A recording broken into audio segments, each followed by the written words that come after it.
Namun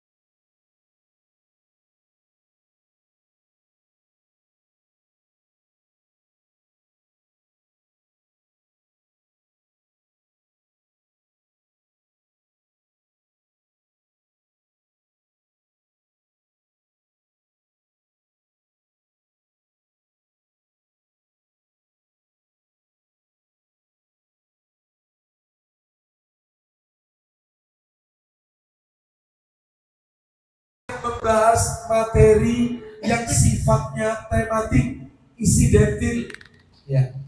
Jadi materi hari ini kita akan membahas tentang, saya beri judul amalan-amalan penghapus dosa. Itulah tema kita pada pagi hari ini. Amalan-amalan penghapus dosa. Itu tema kita pagi hari ini. Baik.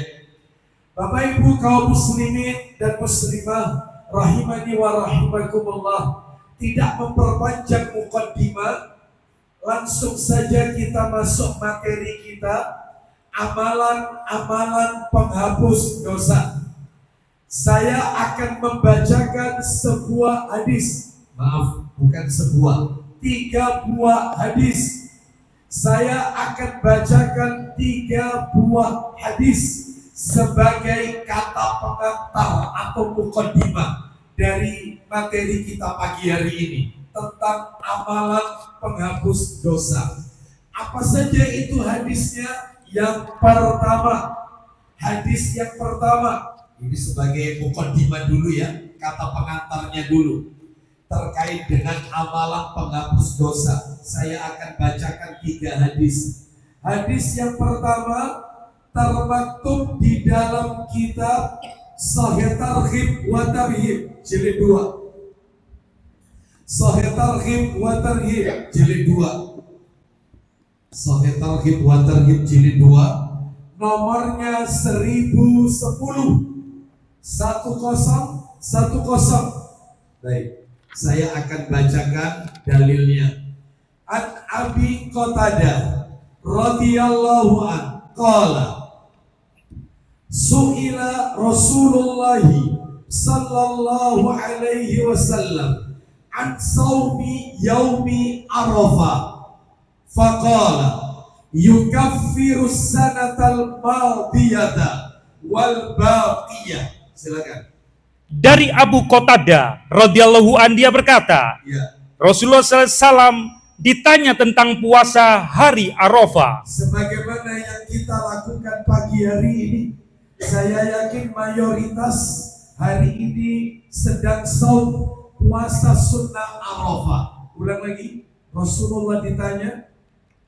Rasulullah SAW ditanya tentang puasa hari Arafah. Lalu apa jawaban beliau? Silakan. Maka beliau menjawab, ia melebur dosa-dosa tahun yang lalu dan yang tersisa. Baik. Nabi Sallallahu Alaihi Wasallam beliau bersabda, puasa Arafah itu dapat melebur dosa 1 tahun yang lalu dan 1 tahun yang akan datang. Baik, ini dalil pertama. Dalil kedua, ini masih mukaddimah ya, masih kata pengantar, belum masuk materi inti kita. Dalil yang kedua adalah di kitab yang sama, Sahih Targhib wa Tarhib, nomornya 1012. Riwayatnya riwayat Abu Ya'la, nomor 1012, Sahih Targhib wa Tarhib, dari Sahal bin Sa'ad radhiyallahu anhu. Silakan. Dari Sahal bin Sa'ad radhiyallahu anhu, dia berkata, kita dengarkan. Rasulullah SAW bersabda, man shoma yauma Arafah ghufira lahu dzambu sanataini mutatabi'aini. Silakan. Barang siapa yang berpuasa hari Arafah, termasuk yang kita lakukan pada hari ini. Lanjut. maka dosanya diampuni selama 2 tahun berturut-turut. Masya Allah, mudah-mudahan kita termasuk mendapatkannya. Semoga Allah ampuni dosa-dosa kita semuanya, baik yang masih hidup maupun yang telah wafat. Semoga Allah ampuni dosa-dosa kita semuanya. Baik, jadi jelas di sini ya, barang siapa yang berpuasa hari Arafah, maka dosanya diampuni selama 2 tahun berturut-turut. Maksudnya 2 tahun berturut-turut, setahun yang lalu dan setahun yang akan datang. Terakhir, dalil nomor 3. Dalil yang ketiga. Dalil yang ketiga masih di kitab yang sama. Sahih Targhib wa Tarhib. Riwayatnya At-Tabrani. Nomor hadisnya Sahih Targhib wa Tarhib nomor 1013. Nomor 1013 dari Abu Sa'id Al-Khudri radhiyallahu anhu. Baca. Dari Abu Sa'id Al-Khudri radhiyallahu anhu, dia berkata, Silakan. Rasulullah SAW bersabda, Kita dengarkan baik-baik hadis yang ketiga, dalil yang terakhir ini dalam pengantar kita ini. Nabi SAW bersabda, "Man shoma yauma Arafah, ghufira lahu sanatun amama wa sanatun khalfahu, wa man shoma Asyura, ghufira lahu sanatun." Silakan. barang siapa yang berpuasa hari Arafah Yang kita lakukan pada hari ini, maka dia diampuni tahun depannya dan tahun di belakangnya. berarti 2 tahun diampuni oleh Allah. Lanjut. Dan barang siapa berpuasa hari Asyura, Berarti Asyura berarti nanti akhir bulan.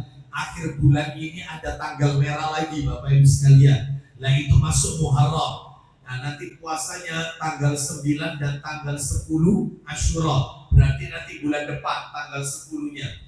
Berarti kurang lebih ya awal-awal bulan Juli. Nah itu nanti ada puasa Asyura. Baik. Terus bagaimana puasa Asyura? Ulang lagi. Barang siapa yang berpuasa Asyura, dan barang siapa berpuasa hari Asyura, maka pahalanya maka dia diampuni 1 tahun. 1 tahun. Maksudnya 1 tahun, 1 tahun yang lalu dosanya diampuni oleh Allah. Baik. Sekarang kita akan bahas 3 dalil ini Bapak Ibu. 3 dalil yang telah kita dengarkan tadi mengandung beberapa pelajaran. Mengandung beberapa pelajaran yang bisa kita angkat ke permukaan pagi hari ini. Apa pelajarannya? 1, yang pertama. Pelajaran yang pertama adalah bahwasannya tidak ada satupun manusia di muka bumi ini yang tidak pernah melakukan dosa. Tidak ada. Tidak ada satupun manusia di muka bumi ini yang sempurna, selamat dari yang namanya dosa. Tidak ada. Ya. Jujur ini jelas, kita ini makhluk pendosa. Kita ini bukan nabi dan bukan rasul. Kalau nabi dan rasul memiliki al-ismah. Apa itu al-ismah? Kemaksuman. Maksud. Apa itu maksud? Terhindar dari yang namanya dosa dan maksiat. Itu nabi dan rasul. Sedangkan kita enggak. Kita tidak terhindar dari yang namanya dosa. Entah itu yang disengaja, entah itu yang tidak disengaja, entah dosa yang tersembunyi, entah dosa yang terang-terangan. Maaf ini ya, maaf. Entah itu kecil, entah dosa besar. Saya yakin, maka kalau kita mau jujur, kita pasti pernah melakukannya. Mana dalilnya? Bahwasanya setiap manusia tidak luput dari yang namanya dosa. Dalil. Ayo dibuka dalilnya riwayat Ibnu Majah. Tolong nomor asli. Ibnu Majah dalam kitab Sunan Ibnu Majah nomornya 4251. Ibnu Majah nomor 4251. Ibnu Majah ya 4251. Kita dengarkan ayat dari Anas bin Malik radhiyallahu anhu. Silakan. Dari Anas bin Malik radhiyallahu an dia berkata, Ya. langsung Ustaz. Rasulullah SAW bersabda, Nabi bersabda, kullu bani Adam khata'un wa khairul khata'ina at-tawwabun. Silakan. semua Bani Adam pernah melakukan kesalahan. Oh, jelas sekali kan? Semua anak cucu Adam pasti melakukan kesalahan. Lanjut. Dan sebaik-baik orang yang salah adalah yang segera bertaubat. Berarti kalau begitu Bapak Ibu, sebaik-baik manusia adalah bukan manusia yang tidak pernah berbuat dosa. Bukan. Tetapi sebaik-baik manusia itu adalah mereka yang ketika melakukan dosa, ia sesali dosa itu, lalu dia berjanji tidak mengulanginya kembali, dan dia bertaubat kepada Allah Azza wa Jalla. Nah, berarti ini menunjukkan kepada kita tidak ada satupun manusia yang luput dari yang namanya dosa. Nggak ada. Kecuali Nabi dan Rasul. Nabi dan Rasul itu masuk, terhindar dari dosa dan maksiat. Mana dalilnya? Nah, tak kasih dalil lagi. Mana dalil yang menunjukkan bahwasanya Nabi dan Rasul itu dijaga oleh Allah? Nabi dan Rasul itu terhindar dari dosa. Nabi dan Rasul itu tidak mungkin diselewengkan oleh syaitan. Tidak mungkin digelincirkan oleh syaitan. Mustahil. Karena mereka dijaga oleh Allah Azza wa Jalla. Nah, kalau kita tidak, kita bukan Nabi, bukan Rasul. Sekarang tak tunjukkan dalil kalau Nabi dan Rasul itu dijaga oleh Allah Azza wa Jalla. Baik. Mana dalilnya? Ayo dibuka dalilnya. Sahih Muslim, nomor asli Sahih Muslim. SMA gitu. Ya, SMA. betul. Nomornya 2819. 2819. Nomor aslinya ini ya, Sahih Muslim 2819. Atas. Dari atasnya 5044. Ya. Ada. Ya, dari Al-Mughirah. Tayyib. Betul ya? Betul. Silakan baca. Dari Al-Mughirah bin Su'bah radhiyallahu an, Nabi sallallahu alaihi wasallam. Ya, silakan. Nabi sallallahu alaihi wasallam Salat hingga kedua kaki beliau bengkak. sebentar, itu nomor berapa itu? 2819. 2819. 2819. Tentang memperbanyak amal. oh, sampai kaki Nabi bengkak itu ya? Ya, betul ya? Iya. Oh, bukan. Sahih Muslim tetap ya. Sahih Muslim tetap. Nomornya bukan. Nah, ini 2814. 2814. Jadi bukan 2819. 2814. Atasnya 5034. Betul. Ya, silakan baca. Dari mana itu? Dari Abdullah bin Mas'ud radhiyallahu anhu berkata, Silakan. Rasulullah sallallahu alaihi wasallam bersabda, Isi sabdanya kita dengarkan. tidaklah seorang pun dari kalian Ya, melainkan dikuasai pendamping dari kalangan jin. baik. Jadi Bapak Ibu harus tahu, Nabi bersabda, tidak ada di antara kita, tidak ada satupun manusia kecuali pasti ada yang namanya jin pendamping, namanya korin. Nah, korin ini jin pendamping. Jadi dia mengikuti manusia kemanapun. Ya, korin ini. Terus lanjut, silakan. Mereka bertanya, Apa kata para sahabat? Tuhan juga wahai Rasulullah. Apakah Anda juga, Tuhan juga begitu? Tuhan, bukan Tuhan. Apakah Tuhan juga begitu? Ada jin pendampingnya?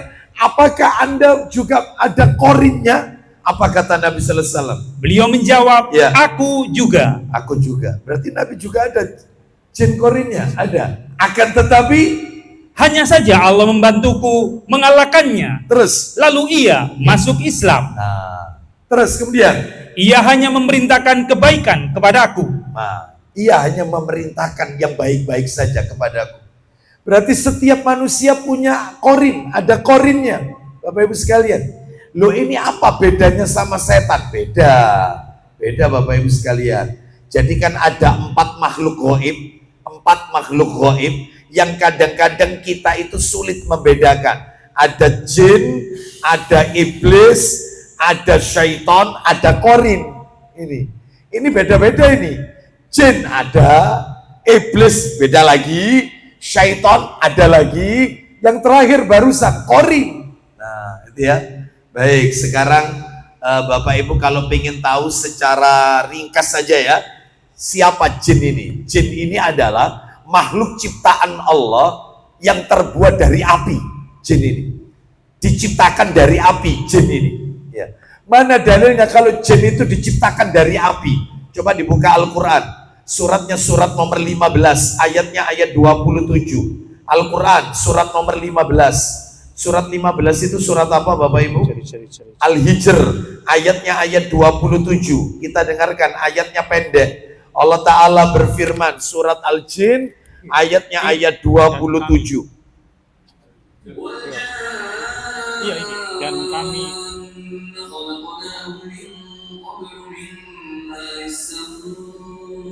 ya silakan.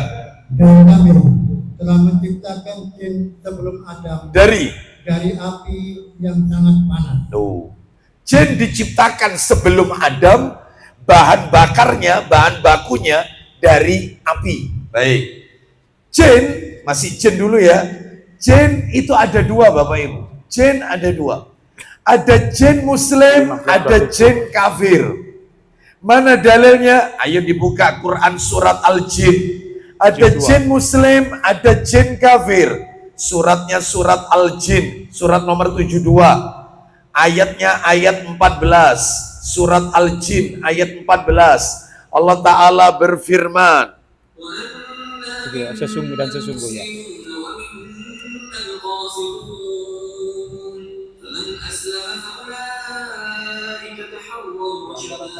Silakan baca. Dan sesungguhnya di antara kami ada orang-orang yang taat dan ada pula orang-orang yang menyimpang dari kebenaran. Tuh, bukan begitu terjemahannya. Terjemahan yang lain ada. Dan di antara kami ada yang Islam dan ada yang menyimpang dari kebenaran. Betul. Betul. Coba baca Pak Harto. Ayo. Dan di antara kami ada yang Islam. Bukan yang taat tadi, yang tadi dibaca taat. Pak Harto tadi bacanya taat. Iya, yang benar Islam.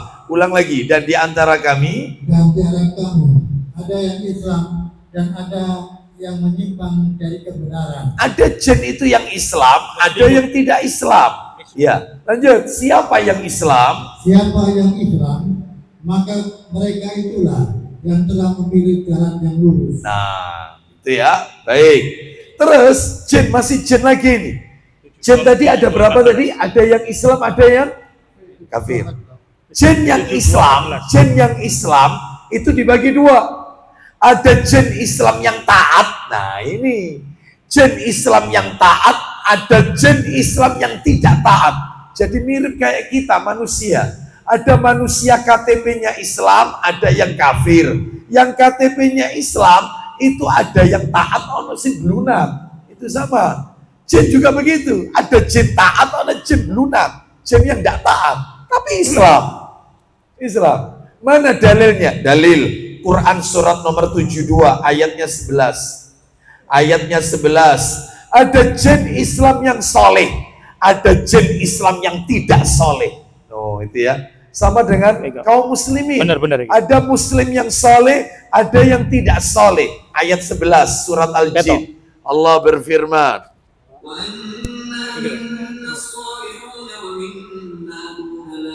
Yang soleh. Silakan baca. Dan sesungguhnya di antara kami ada orang-orang yang soleh. Tolong, ada dalam kurungnya jin kan? Iya. Mana? Ada. Oh, di Pastinya sini harus berarti ada. di sini. Itu pakai itu. Ya silakan, ayo. Dan sesungguhnya. Ya, ayat 11. Ayo Pak Dedi. Yang sudah ketemu. Ayo. Dan sesungguhnya di antara kami jin ada yang saleh dan ada pula kebalikannya. Kami menempuh jalan yang berbeda-beda. Ya, silakan ulang lagi. Dan sesungguhnya di antara kami, yaitu bangsa jin, ada yang soleh dan ada pula yang kebalikannya. Loh, jin muslim ada yang soleh, ada yang tidak soleh. Terus lanjut. Kami menempuh jalan yang berbeda-beda. Nah, itu ya, baik. Seputar jin tuntas. Sekarang kita lanjutkan singkat aja supaya panjenengan tahu. Yaitu yang nomor 2, syaitan. Ini masih pelajaran nomor 1 loh ya. Ini masih pelajaran yang pertama ini. Ya. Syaitan ini beda.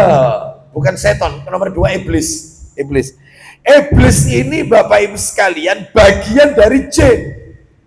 Iblis ini bagian dari jin. Jadi sumbernya itu semua jin. Sumbernya itu. Lah iblis itu bagian dari jin.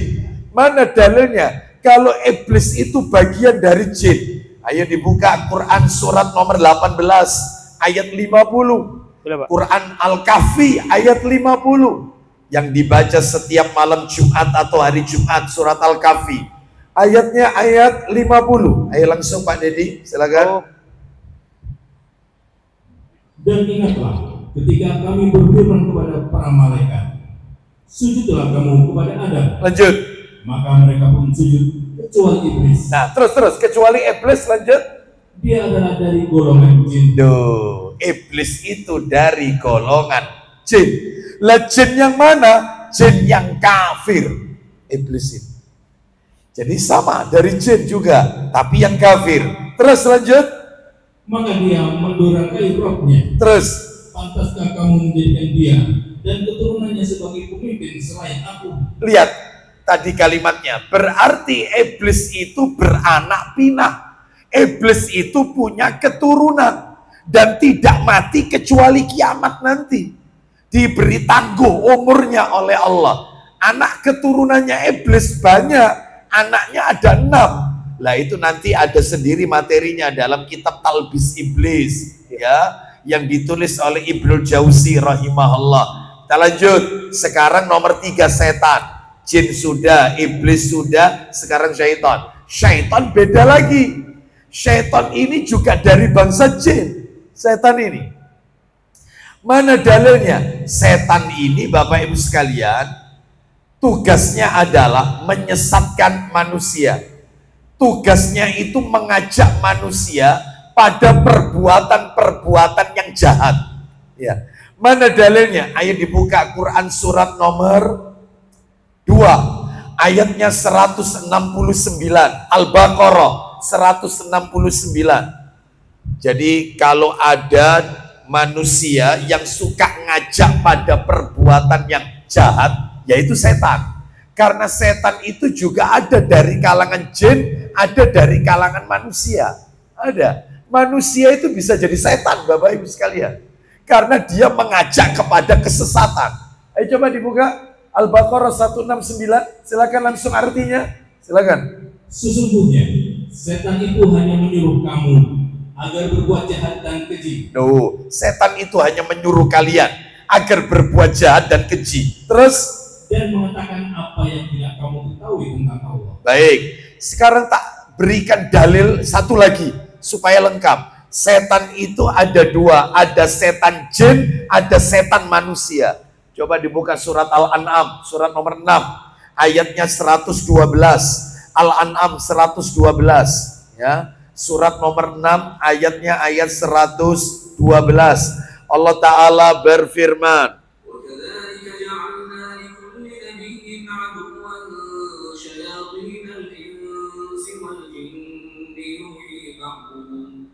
يوحي بعضهم إلى بعض زخرف القول غرورا ولو شاء ربك ما فعلوه فذرهم وما يفترون. Silakan.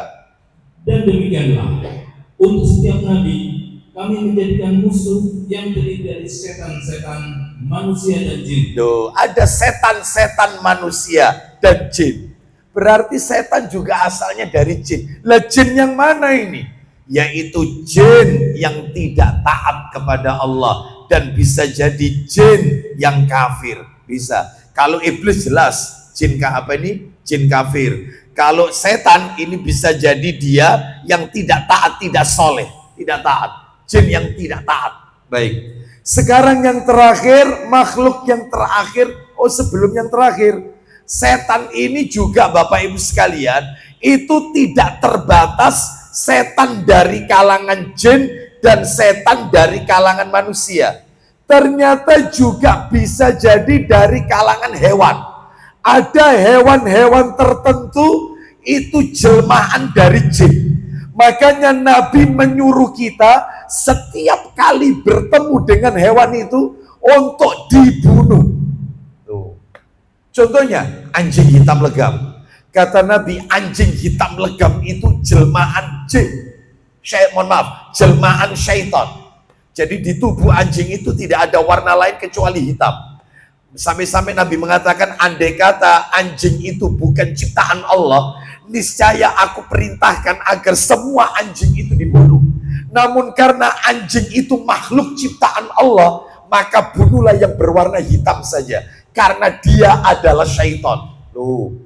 Terus binatang apa lagi yang kita kalau ketemu harus kita bunuh? Meskipun di tanah haram, kata Nabi. Meskipun di tanah suci, itu nggak apa-apa, halal membunuhnya, tidak berdosa. Di antaranya cicak, ya, burung gagak, ular, ya. Terus kemudian di antaranya lagi adalah yaitu tikus, betul. Tikus itu jelmaan daripada, makanya sampai Nabi mengatakan binatang fawasik. Fawasik itu binatang perusak. Nah, itu ya. Baik, jadi ini harus dibunuh. Makanya panjenengan kalau punya tetangga ini punya anjing warnanya hitam, ya tolong sampaikan ya bahwasannya saya diperintah oleh Nabi saya untuk membunuh anjing yang berwarna hitam. Saya mohon izin anjing panjenengan akan saya bunuh. Nah, kira-kira ya apa? Kira-kira ya. Nah, itu ya. Loh, kalau misalnya marah, dia marah, tunjukkan Sunan Tirmidzi, buka Pak Didi, buka Tirmidzi. Tunjukkan Tirmidzi 1486. Oh, ketemu nanti Tirmidzi 1486. Ya. 1486. Tirmidzi 1486. Silakan, ayo baca dari Abdullah bin Mughaffal. Silakan. Dari Abdullah bin Mughaffal, ia berkata, iya, Rasulullah SAW bersabda, silakan. Sekiranya anjing-anjing itu bukan suatu umat, maka sungguh aku akan perintahkan untuk membunuh mereka semua. Maka bunuhlah semua anjing yang berwarna hitam pekat. Bunuh anjing yang berwarna hitam pekat. Lanjut bawahnya keterangan. Kenapa kok harus dibunuh anjing berwarna hitam pekat? Bawahnya dalam sebagian hadis diriwayatkan Abu Isa berkata, ya. Hadis Abdullah ibni Mughaffal derajatnya hasan sahih. Dalam sebagian hadis diriwayatkan bahwa anjing yang berwarna hitam pekat adalah syaitan. Nah, jelas sekali ya. Dan Bapak Ibu juga harus tahu, yang bisa memutus sholat seseorang, sholat panjenengan bisa putus batal, itu 3 yang memutus sholat kita. Jadi kalau Bapak Ibu lagi sholat sendiri, lalu 3 ini melintas di depan kita, batal sholat Anda, wajib diulangi. Apa saja itu? 1, keledai, khimar. Yang kedua, anjing hitam. Yang ketiga, wanita. Anda sholat, istri Anda lewat, ya. Anda nggak pakai sutro, dia lewat persis di depan Anda, batal, ulangi lagi sholat. Lah kalau anak perempuan saya yang masih kecil, Ustaz, dia itu terkadang duduk di depan saya, ya, terkadang dia itu mondar-mandir, maka katanya Nabi dalam riwayat Abu Dawud, perempuan yang dimaksud di sini adalah perempuan yang sudah haid, alias sudah dewasa, sudah haid, ya, maka itu membatalkan sholat. Lah kalau saya misalnya sholat berjamaah, ada wanita melintas di depan saya, sholat Anda tidak batal, karena sutro pembatas Anda mengikuti imam yang ada di depan. Itu baru batal kalau wanita itu melewati sutrohnya imam. Nah, imamnya batal. Ya, makanya inilah 3 hal yang bisa memutus sholat. Sholatnya harus diulang. Khimar, keledai, anjing hitam, lalu kemudian wanita. Waktu itu sempat viral di YouTube. Saya dikirimi seseorang. Ada sholat berjamaah di masjid, anjing masuk masjid. Anjingnya berwarna coklat. dia melewati soft orang-orang sholat, lari ya, mungkin ketakutan dia ya. Apakah ini sholatnya batal? Enggak, karena dia tidak berwarna hitam legam. Yang batal itu yang hitam legam, membatalkan sholat. Anjing hitam legam, kenapa? Jelmaan syaitan. Baik, sekarang yang nomor 4 Qorin. Nah, sinten niku Qorin. Nah, Qorin itu Bapak Ibu sekalian, jin yang ditugasi untuk mendampingi manusia. Tadi dibaca Pak Didi, sampai sahabat mengatakan, apakah Anda juga wahai Rasulullah ada Qorin? Kata Nabi, ya aku juga. Hanya saja dia ditundukkan oleh Allah, sehingga tidaklah dia memerintah kecuali sing api-api, dan dia masuk Islam. Jin ini masuk Islam, Qorin, jin pendamping. Makanya setiap kita itu pasti ada bisikan-bisikan Bapak Ibu. Terkadang ada bisikan, ya. Kalau bisikannya itu bisikan yang baik, kamu hari ini belum sholat duha lo ya, itu malaikat, kata para ulama. Tapi kalau bisikannya, gue gampang. Ya Allah Maha Pengampun, gak apa-apa. Masa hidup itu lurus-lurus saja. Sesekali dalam hidup ini melakukan dosa. Toh juga Allah Maha Pengampun. Oh, itu setan itu. Qorin, membisikkan. Nah, hati-hati ya. Makanya ini berat. Makanya kata para alim ulama, godaan jin Qorin ini akan semakin melemah jika iman kita semakin kuat. Jadi kalau kita suka taklim, kita sering baca Al-Quran, iman kita naik, melemah. Seperti itu. Tapi kalau semakin banyak melakukan maksiat, yang kita tonton aurat, yang kita dengarkan Allah tidak ridho, musik, terus kemudian macam-macam, sehingga semakin kuat Qorin ini menguasai kita, semakin kuat. Makanya buat mereka ini yaitu tersiksa. Nah, salah satunya yang bisa menyiksa Qorin ini adalah ya dengan puasa. Karena jin ini, setan ini, Qorin ini masuk ke dalam tubuh manusia sebagaimana masuknya dalam peredaran darah manusia. Oh, lembut ini masuknya. Makanya persempit jalannya, katanya Nabi, dengan cara berpuasa, memperbanyak puasa. Baik, sekarang kita akan lanjutkan. Saya tambahkan lagi satu dalil.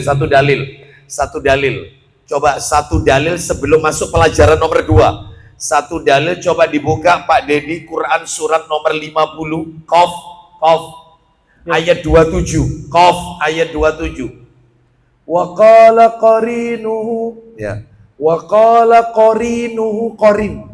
Nanti di hari kiamat Qorin ini berkata Bapak Ibu.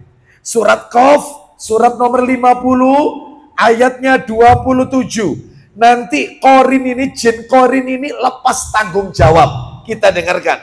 Qala qarinuhu, Allah Ta'ala berfirman.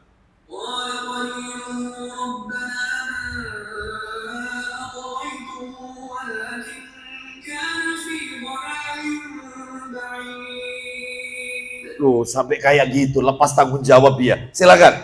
Qorin yang menyertainya berkata. Loh, Qorin yang menyertai manusia berkata, nanti di hari kiamat ini, apa kata Qorin? Ya Rabb kami, aku tidak menyesatkannya. Tetapi dia sendiri yang berada di dalam kesesatan yang jauh. Duh, itu. Aku tidak nyesatkan orang ini, dia sendiri ya yang memilih jalan kesesatan. Jadi nanti manusia ini akan bertengkar dengan jin Qorin. Lihat ini ayat 28. Ini yang bikin kita merinding. Ayat 28. Silakan lanjut Pak Dedi. Langsung terjemahan. Allah berfirman. Lanjut. Janganlah kamu bertengkar di hadapanku. Loh, Allah sampai mengatakan demikian. Jangan bertengkar di hadapanku. Antara manusia dengan Qorin bertengkar, saling menyalahkan. Aku seperti ini ya Allah gara-gara dia. Qorinnya berkata, aku tidak menyesatkan dia. Dia sendiri yang memilih jalan kesesatan. Langsung ditegur oleh Allah. Kalian jangan bertengkar di hadapanku. Ini kejadiannya nanti di hari kiamat. Terus lanjut silakan. Dan sungguh dahulu aku telah memberikan ancaman kepadamu. Nah, sudah, nasi sudah menjadi bubur. Menyesal mesti di akhir, nggak mungkin di depan. Baik, kita lanjutkan ya. Jadi itu pelajaran nomor 1. Apa intinya? Setiap manusia pasti memiliki dosa. Dan sebaik-baik manusia yang berdosa adalah mereka yang bertaubat kepada Allah Subhanahu wa ta'ala. Mudah-mudahan taubat kita semua diterima oleh Allah Subhanahu wa ta'ala. Nomor 2, pelajaran nomor 2. Pak Didi minta tolong diulang lagi satu aja, diulang lagi yang hadis tadi. Nomornya 1013. 1013. Sahih targhib wa tarhib. Ayo, supaya Bapak Ibu masih terniang-niang ya, supaya ingat terus. Kita ulang lagi satu aja. Kan tadi 3 dalil. Ini kita bacakan satu aja. Silakan, ayo. 1013. 1013, ayo. Dari Abu Sa'id Al-Khudri radhiyallahu anhu dia berkata, Ya, Rasulullah SAW bersabda, silakan. barang siapa yang berpuasa hari Arafah, Lanjut. maka dia diampuni tahun depannya dan tahun di belakangnya. Stop, sampai di situ aja. Siapa yang berpuasa Arafah, Allah ampuni dosanya setahun yang lalu dan setahun yang akan datang. Apa pelajarannya? Pelajaran yang nomor 2 adalah diampuninya dosa itu ulama berbeda pendapat. Berbeda pendapat. Imam An-Nawawi rahimahullah mengatakan dosa yang diampuni adalah dosa kecil, bukan dosa besar. Bukan. Itu Imam An-Nawawi. Imam An-Nawawi rahimahullah. Saya nukilkan di dalam kitab Al-Minhaj Syarah Sahih Muslim di juz yang keempat, jilid 4, halaman 76.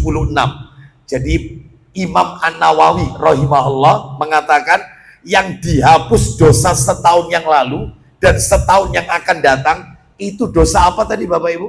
Kecil, bukan dosa besar. Ini pendapatnya Imam An-Nawawi. Beliau ini penulis kitab Riyadhus Shalihin. Saya pribadi Bapak Ibu, saya pribadi lebih condong kepada pendapat yang kedua. Siapa? Pendapatnya Syekhul Islam Ibnu Taimiyah. Beda.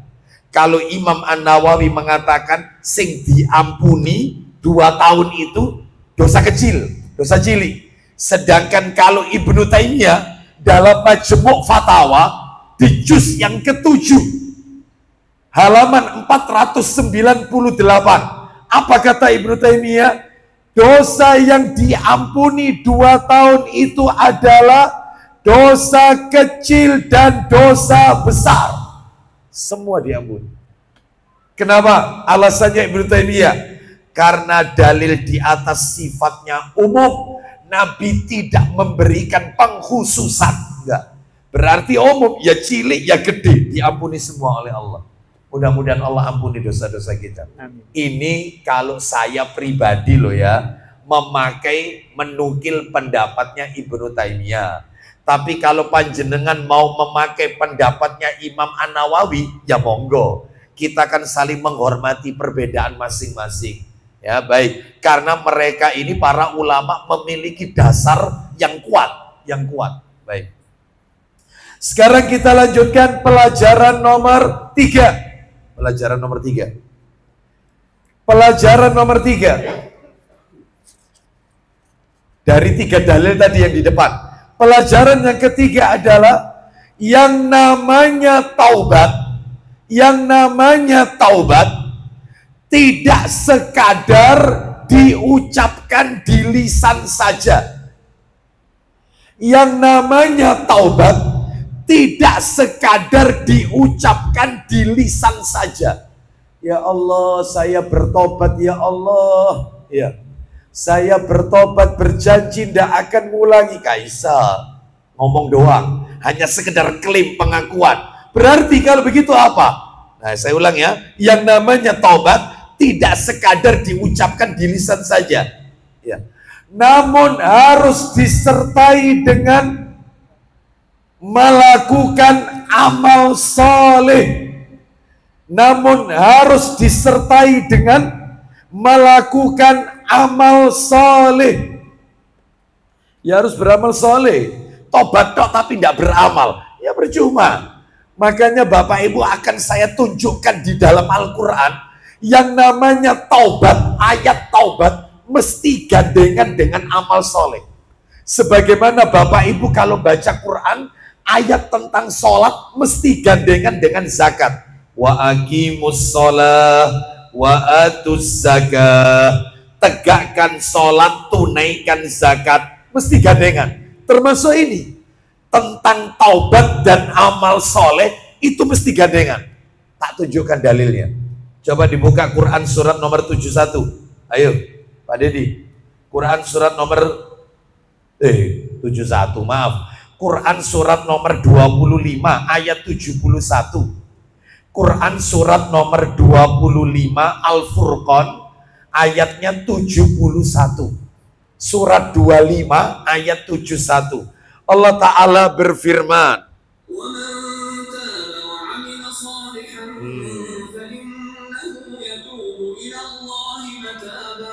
loh jelas sekali ayatnya, taubat dan amal soleh. Silakan. Dan barang siapa yang bertobat. Ulang lagi. Dan barang siapa yang bertobat. Tapi tidak sekedar klaim. Lanjut Pak Dedi. Dan mengerjakan amal soleh. Loh, gandengan. Taubat terus amal soleh. Jadi bukan sekedar diucapkan saja. Lanjut teruskan. Maka sesungguhnya dia bertobat kepada Allah dengan tobat yang sebenar-benarnya. Jadi kalau orang itu baru di lisan saja, maka itu namanya tobatnya tobat sambel. Apa tobat sambel? Wes kapok, aku kapok, gak akan makan ini. Tapi dibaleni lagi. Ya, seperti itu. Tetapi kalau tobatnya itu disertai dengan amal soleh, lihat katanya Allah tadi, itulah tobat orang yang sebenar-benarnya tobat. Jadi bukan sekedar klaim pengakuan tobat, ya, tapi harus dibuktikan dengan amal soleh. Tak kasih lagi dalil supaya lengkap dalilnya, supaya tambah jelas. Coba dibuka Quran surat nomor 28 Al-Qasas. Surat 28 Al-Qasas ayatnya 67. Al-Qasas ayat 67. Allah berfirman, apa betul tobat sama amal soleh bergandengan? Kita dengarkan ya. Allah berfirman,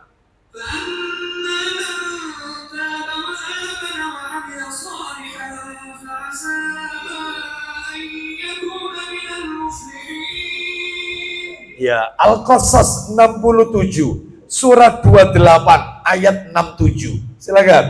Maka adapun orang yang bertobat Terus dan beriman, lanjut, serta mengerjakan amal soleh. Sudah taubat, beriman, beramal soleh. Lanjut.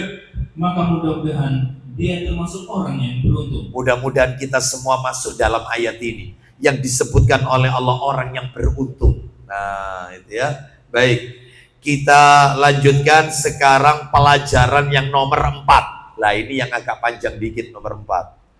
Apa yang nomor 4? Pelajaran nomor 4. Ya, pelajaran nomor 4. Sebelum nomor 4, saya mau tanya dikit sama panjenengan. Yang pelajaran nomor 3 tadi apa Bapak Ibu? Pelajaran nomor 3, orang kalau bertobat tidak cukup sekedar di lisan, tapi harus dengan dilakukan amal soleh. Sekarang yang nomor 4 adalah amalan soleh. Amalan soleh. Loh, katanya harus beramal soleh kalau tobat itu. Ini saya tunjukkan. Amalan soleh yang bisa menghapus dosa yang telah lalu. Amalan soleh yang bisa menghapus dosa yang telah lalu. Nah ini tak tunjukkan satu persatu amalannya. Jadi kalau panjenengan melakukan amalan-amalan ini, dosa bapak ibu yang telah lalu otomatis dihapus oleh Allah. Ustadz nggak pakai yang akan datang. Pak, Bu, maaf ya, ini mumpung ketemu ini, supaya kita semua, saya dan bapak ibu tidak termakan dengan hadis-hadis yang seliweran di media sosial kita. Bapak ibu harus tahu, satu-satunya hadis, saya ulang, Satu-satunya hadis, saya ulang lagi, satu-satunya hadis yang mengatakan dosa kita diampuni setahun yang lalu dan yang akan datang itu cuma puasa Arafah. Selain itu hadisnya palsu. Hanya puasa Arafah. Hanya puasa Arafah. Makanya Bapak Ibu kalau baca WA, ada teman kita ngirim artikel, barang siapa melakukan bla bla bla bla bla, maka dosanya yang lalu dan yang akan datang diampuni. Kadzab, pendusta. Langsung jangan di-share, dusta. Yang ada cuma puasa Arafah. Siapa yang puasa Arafah, Allah ampuni dosanya yang lalu dan setahun yang akan datang. Hanya Arafah. Selain itu tidak ada. Jelas sampai di sini?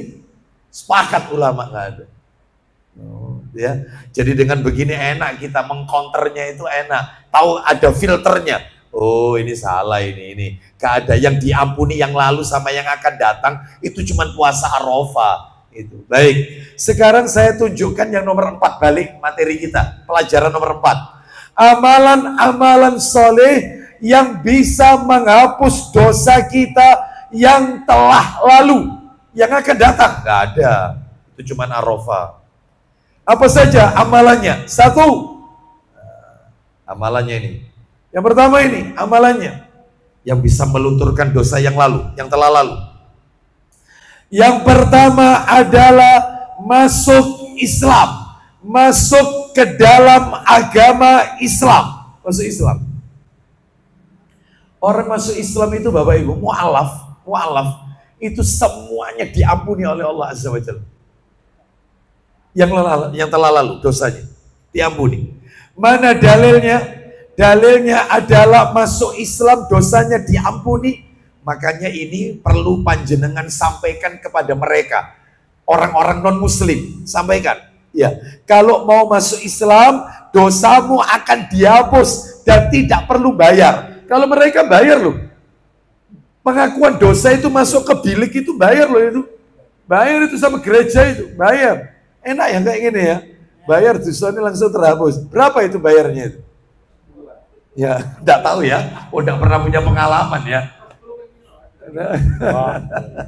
Satu dosa berapa itu nggak tahu ya kita. Itu bayar itu, nggak gratisan itu. Lah kalau Islam nggak perlu bayar, cukup dia baca syahadat masuk Islam, dosanya terampuni. Lo ada kira-kira yang jamin? Ada. Kalau mereka di gereja yang jamin pastor, kalau Islam Allah yang jamin. Allah Rabbul Izzati yang jamin. Dosamu terhapus. Kalau masuk Islam, sampaikan kepada mereka, biar mereka itu kesemsem, kepencut. Oh iya, pengen masuk Islam. Mana dalilnya? Al-Anfal, buka Al-Anfal, surat nomor 8, Al-Anfal. Ayatnya ayat yang ke-38, Al-Anfal 38. Ya, Al-Anfal 38. Kita dengarkan ya. Allah Ta'ala berfirman, Al-Anfal ayat 38.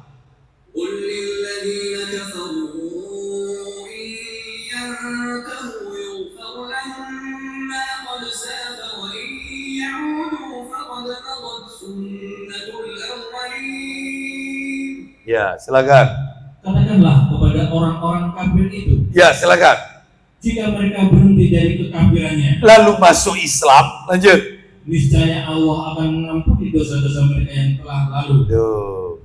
Tapi kalau balik lagi, kafir lagi, murtad, lanjut. Dan jika mereka kembali lagi, yakni memerangi Nabi, maka sungguh berlaku kepada mereka sunnah Allah terhadap orang-orang yang terdahulu. Apa itu? Yakni dibinasakan. Dibinasakan. Kan ada orang itu mempermainkan agama, masuk Islam, keluar Islam, masuk Islam. Ini katanya Allah, orang itu akan dibinasakan. Nah ya, makanya berbahagialah kita yang saat ini mulai lahir kita beragama Islam ya. Ustadz dosaku akeh Ustadz, apa saya perlu keluar Islam dulu Ustadz? Terus saya masuk Islam supaya dintekno dosaku. Enggak lah. Lah kalau kemudian kita tidak ada kesempatan balik lagi. Ya, na'udzubillah min dzalik. Ya, jangan. Ya, makanya taubat aja kepada Allah Azza wa Jalla. Nomor 2, amalannya penghapus peluntur dosa yang telah lalu. Nomor 2, menyempurnakan wudhu. Jadi kalau wudhu yang sempurna Bapak Ibu, maksudnya yang sempurna, tolong kalau wudhu, sunnah-sunnahnya wudhu itu dilakukan. Sunnah wudhu, apa sunnah wudhu itu diantaranya? Diantaranya adalah seperti menghirup air ke hidung, itu istinsyak, lalu mengeluarkannya dengan tangan kiri, namanya istinsyar. Ketika membersihkan jari-jari kaki, itu dengan jari kelingking kita, tangan kelingking kita, jari kelingking, itu dipakai membersihkan sela-sela. Itu sunnah Nabi itu. Dan ini jarang kita lakukan. Ya, rata-rata cukup diusap aja tanpa kita masukkan jari-jari kaki kita dengan jari kelingking kita. Nah, itu sunnah itu. Ya, baik. Jadi tolong wudhunya sempurna. Terus yang nomor 3, lo dalilnya mana? Nanti jadi 1. Yang nomor 3 adalah mengerjakan sholat 2 rakaat setelah wudhu. Mengerjakan sholat 2 rakaat setelah wudhu. Jadi nomor 2 tadi menyempurnakan wudhu. Yang nomor 3 mengerjakan sholat 2 rakaat setelah wudhu. Ayo saya mau tanya, apa namanya sholat yang dikerjakan setelah wudhu? Namanya apa? Betul, sholat sunnah tohur. Sholat sunnah ba'da wudhu. Nah, sholat sunnah tohur 2 rakaat. Mana dalilnya? Nah, baru kita kasih dalil. Nomor 2 dan nomor 3 dalilnya jadi 1. Silakan dibuka Sahih Targhibnya Pak Didi, jilid 1, nomornya 228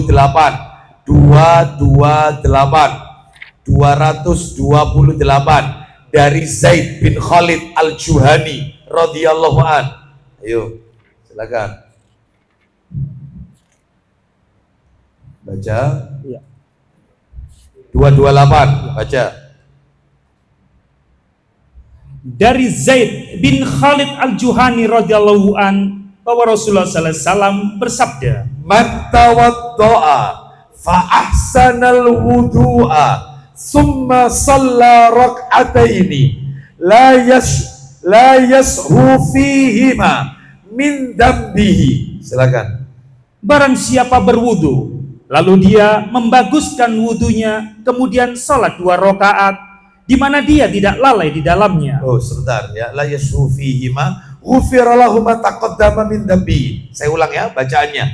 Man tawadda'a fa ahsanal wudu'a summa shalla rak'ataini la yashu fihima ghufira lahu ma taqaddama min dambihi. Ulang lagi.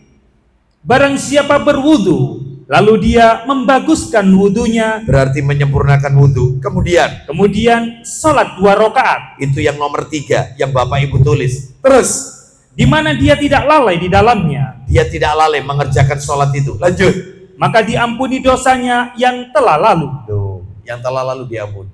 Ini amalan yang nomor 3. Ya, sebagai bukti tobat kita. Jadi tobatnya bukan tobat sekedar ngomong. Ya, tapi dibuktikan dengan amal soleh. Yang nomor 4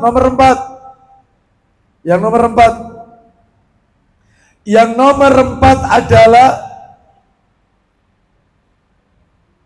berzikir pada waktu mendengar adzan. Berzikir pada waktu mendengar adzan. Berzikir pada waktu mendengar adzan. Dalilnya, ayo dibuka Sahih Targhib wa Tarhib STWT. Nomornya 254.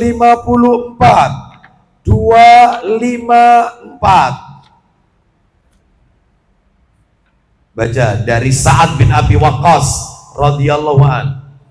Dari Sa'ad bin Abi Waqqas radhiyallahu an, dari Rasulullah sallallahu alaihi wasallam, beliau bersabda, "Man qala hina yasma'ul mu'adzin wa ana asyhadu an la ilaha illallah wahdahu la syarikalah wa anna Muhammadan abduhu wa rasuluh raditu billahi rabba wa bil islami dina wa bi Muhammadin rasulah ghafarallahu lahu dzambahu." Silakan.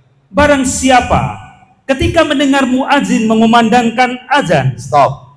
Bapak Ibu harus diketahui, kalau kita mendengarkan azan, tugas kita itu 5 Bapak Ibu. Yang Bapak Ibu harus lakukan itu 5. Ketika kita mendengar azan, itu 5 tugas kita. 1, menirukan muadzin. Asyhadu an la ilaha illallah. Asyhadu an la ilaha illallah. Hayya 'alas shalah. La haula wala quwata. Menirukan azan. La ilaha illallah. La ilaha illallah. Menirukan. Itu tugas pertama. Yang kedua, baca zikirnya. Asyhadu an la ilaha illallah wahdahu la syarikalah wa asyhadu anna Muhammadan abduhu wa rasuluh. Boleh. Itu nomor 2, zikirnya. Nomor 3. Raditu billahi rabba. Ya, boleh. Wabil islami dina, wabi Muhammadin rasulah. Boleh juga dibalik. Raditu billahi rabba, wabil islami dina. Raditu billahi rabba, wabi Muhammadin nabiyya wa rasulah, wabil islami dina. Dibalik. Ya, boleh. Yang nomor 4, baca sholawat. Allahumma sholli ala Muhammad wa ala ali Muhammad kama sholaita sampai innaka hamidum majid. Yang nomor 5, baru baca doa. Allahumma robba hadhihi da'wati tammah wassolatil qa'imah ati Muhammadanil, dan seterusnya sampai terakhir alladzi wa'atta. Orang kalau ucapkan itu, lanjut Pak Didi, maka poin terakhirnya, Allah mengampuni dosa-dosanya. Stop. Dosanya apa ini? Baca bawahnya. Baca redaksi bawahnya. 295. Oh, bukan, atasnya. Yang ini. Diriwayatkan oleh Muslim Tirmidzi. Diriwayatkan oleh Muslim At-Tirmidzi. Lanjut. Dan lafaz hadis ini adalah lafaz An-Nasa'i, Ibnu Majah dan Abu Dawud tanpa dosa-dosanya. Terus lanjut. Muslim berkata, ya, diampuni dosa-dosanya yang telah berlalu. Nah, itu yang lengkap ya. Diampuni dosa-dosanya yang telah lalu. Berarti tadi itu nomor 4 ya. Mendengarkan adzan, tugas kita 5 tadi dilakukan. Tugas kita 5 tadi. Baik, terus kemudian nomor 5. Amalan-amalan penghapus dosa yang telah lalu. Ya. Yang nomor 5, orang yang bacaan aminnya bertepatan dengan amin para malaikat. Orang yang bacaan aminnya bertepatan dengan amin para malaikat. Amin para malaikat. Ustadz, gimana caranya Ustadz mengetahui? Ya, bacaan kita itu amin kita. Amin. Itu bertepatan dengan malaikat. Caranya gimana? Katanya para alim ulama, yaitu adalah 1, jangan menunda-nunda. Ghairil maghdubi alaihim waladdallin. Langsung disambung. Amin. Yang kedua katanya para ulama, berbarengan dengan aminnya imam. Imam itu juga ucapkan amin. Iyalah, imam itu mengucapkan amin. Jadi bukan sekadar mengucapkan siratal ladzina an'amta alaihim ghairil maghdubi alaihim waladdallin. Ya, makmumnya yang ucapkan amin, imamnya tidak. Salah. Yang benar imam ikut mengucapkan amin. Lihat panjenengan di YouTube, imam-imam Masjidil Haram, imam-imam Masjid Nabawi, dia juga mengucapkan amin. Sama. Tapi saya masih banyak beberapa kali bermakmum, imamnya tidak mengucapkan amin. Ya, jadi diam aja makmumnya. Padahal sunnahnya itu adalah imam mengucapkan amin. Mana ini dalilnya? Saya ulang ya, nomor 5. Orang yang bacaan aminnya bertepatan dengan amin para malaikat. Dalilnya, ayo dibuka. Lah nanti di sini kita akan temukan. Dalilnya Sahih Targhib wa Tarhib. Nomornya agak belakang, jilid 1 tetap ya. Nomor 514. 514. Silakan. Sahih Targhib wa Tarhib 514. Silakan.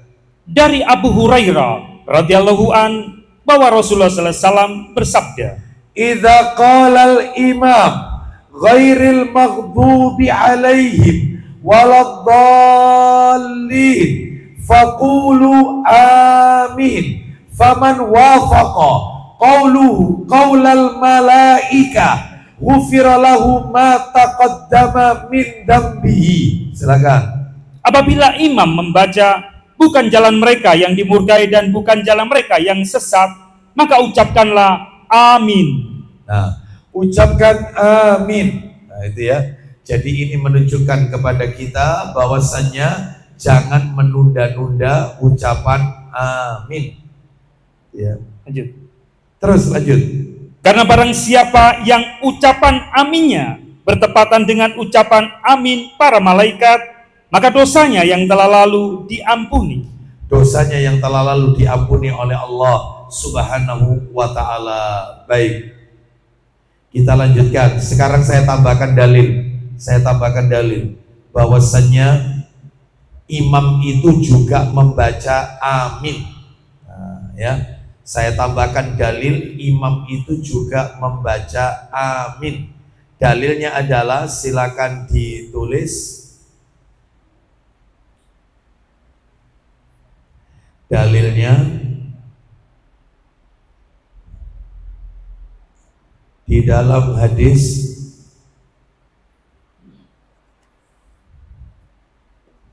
nomornya Abu Dawud nomor 932, Abu Dawud 932. Silakan, Abu Dawud 932. Dari Wa'il bin Hujr radhiyallahu an, dia berkata, ya, apabila Rasulullah SAW membaca waladdallin, terus beliau mengucapkan amin. Duh. Ya, terus lanjut. Sambil mengangkat suaranya. Duh, dikeraskan, nggak pelan. Nabi kalau jadi imam, ucapan aminnya dikeraskan, nggak pelan. Amin. Ya, diperdengarkan. Nomor 6. Amalan-amalan yang bisa menghapus dosa kita yang telah lalu. Nomor 6, orang yang mengucapkan, Anda tulis ini. Orang yang mengucapkan Allahumma Rabbana lakal hamdu. Allahumma Rabbana lakal hamdu. Saya ulang. Allahumma Rabbana lakal hamdu. Saat imam membaca Sami Allahu liman hamidah. Saat imam membaca Sami Allahu liman hamidah, imamnya mengucapkan Sami Allahu liman hamidah. Silakan panjenengan baca Allahumma Rabbana lakal hamdu. Itu dosa kita diampuni Allah yang telah lalu. Ya ampun. Allah ampuni dosa kita yang telah lalu. Loh, bukan Rabbana walakal hamdu, beda. Ini yang lafadz Allahumma Rabbana lakal hamdu. Selama ini kan kita Rabbana walakal hamdu. Ya, boleh. Cuman yang ada keutamaan dosa kita diampuni yang telah lalu, itu lafadz gimana tadi? Allahumma Rabbana lakal hamdu. Gak pakai walu ya. Allahumma Rabbana lakal hamdu, bukan walakal hamdu. Allahumma Rabbana lakal hamdu. Mana dalilnya? Dalil. Ayo dibuka dalilnya, Sahih Targhib wa Tarhib. Nomornya 520, berdekatan sama yang tadi. 520 masih di jilid 1. Silakan baca. Dari Abu Hurairah radhiyallahu an bahwa Rasulullah SAW bersabda, Idza qala al-imam Sami Allahu liman hamidah faqulu Allahumma Rabbana lakal hamdu fa innahu man wafaqa qawluhu qawlal malaika ghufira lahu ma taqaddama min dambihi. Silakan. Apabila imam membaca Allah Maha mendengar orang yang memujinya, maka ucapkanlah, ya Allah, Rabb kami bagimu segala puji. Apabila imam mengucapkan Sami Allahu liman hamidah, Sami Allahu liman hamidah itu artinya Allah maha mendengar orang-orang yang memujimu. Maka ucapkan, kata Nabi, Allahumma Rabbana lakal hamdu. Ya Rabb, ya Allah, Rabb kami, bagimu segala puji. Terus lanjut.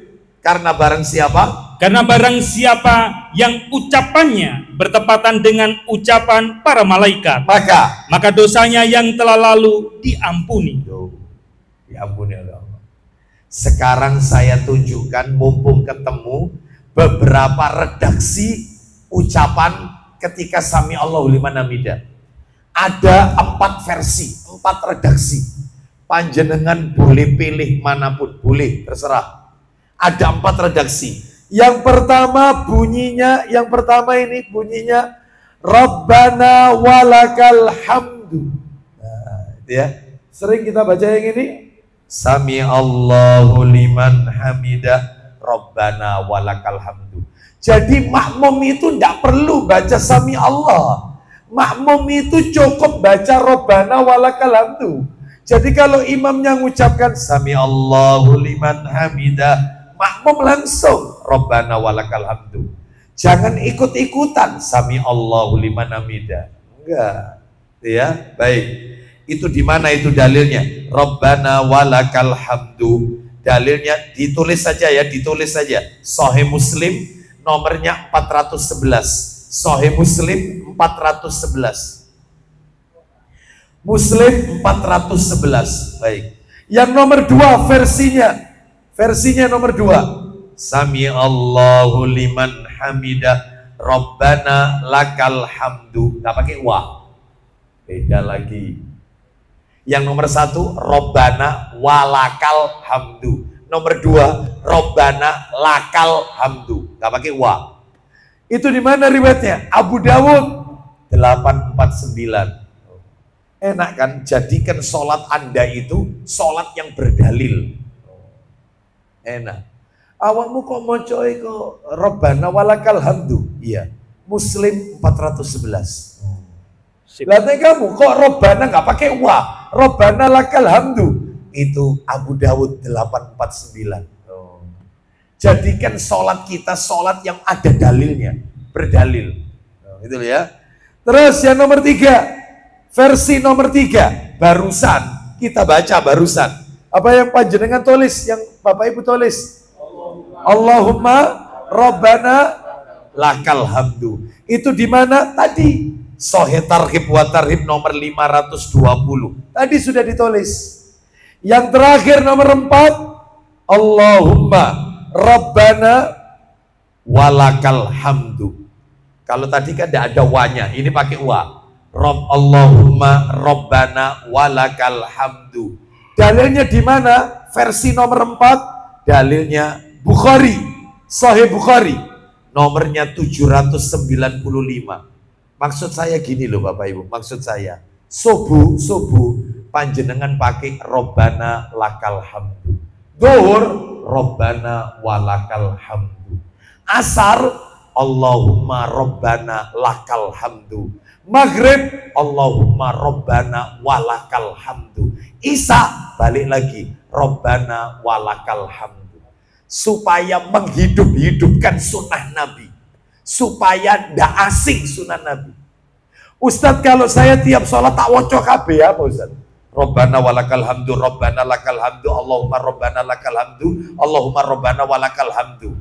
Tidak boleh. Ketinggalan imam. Ya, tidak boleh. Ya, diborong semua. Pilih salah satu.